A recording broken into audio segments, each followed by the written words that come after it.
కొత్త బండి కొన్నాక సక్కా గుడికి పోయి బండి మంచిగుండాలి, పెట్రోల్ ఎక్కువ తాగొద్దు, టక్కర్లు అసలే కావద్దు అని దేవునికి మొక్కుతుంటారు కదా. కానీ ఒక తాన మాత్రం బండికి గుడికి పూజలకు ఇడదీయలేని ఫేవికాల్ లింక్ ఉంది.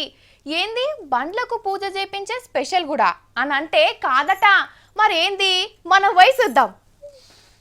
ఇడో మోటార్ బండికి నిండుగా దండలేసి ఉన్నాయి కదా, మరి కొత్త బండి కావచ్చు, పూజలు చేసి బొట్లు పెట్టి అట్లా ముస్తా వేసిర్రేమో అనుకుంటే మీరు కందిపప్పులా కాలేసినట్టే. ఎందుకంటే ఆ బండికున్న అస్సలు కథ ఎరికైతే నోరు పావు మీటర్ అంత తెరిచి పరేషాన్ అవుతారు. రాజస్థాన్ లో ఓ ఊళ్ళే గీ గుడి ఉన్నది. గీ పోర్టువల్ ఉన్న ఆయన పేరు బందాయ్. ఓ గీనదే గీ బుల్లెట్ బండి. ఈయన షానేండ్ల కిందట ఈ బండి మీదకి వెళ్ళి పోతుంటే టక్కరే చచ్చిపోయిందట.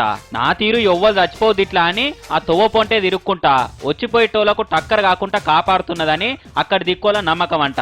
అంతేకాదు ఆ బండికి కూడా చాలా మహిమలున్నాయట. కూడా ఆ బండిని చాలా దినాల కింద పోలీసు వాళ్ళు పోలీస్ స్టాన్లకు తీసుకుపోయిరట. తెల్లారే మళ్ళా 7 కేలైతే తీసుకుపోయిర్రో అనేది తేలింది. ఇట్లా కాదని ఎవరికో అమ్మేస్తే కూడా అట్లనే మళ్ళా ఎవ్వరు లేకుండా దానంతలదే అడికొచ్చి ప్రత్యక్షమైంది. జనాలు కూడా బండికి ఆత్మకు అతీత శక్తులున్నాయని నమ్మి ఇట్లా గుడి కట్టి ఊదుక తింటందుకు పలారాలు పెట్టి ఊదిబత్తీలు ముట్టించి దండలేసి దండం పెట్టి పూజలు చేస్తున్నారు. మొత్తానికి సొంటి మహిమలున్న మంచి ఆత్మలు అలా బండ్లకు శక్తులు కూడా ఉంటాయన్నట్టు.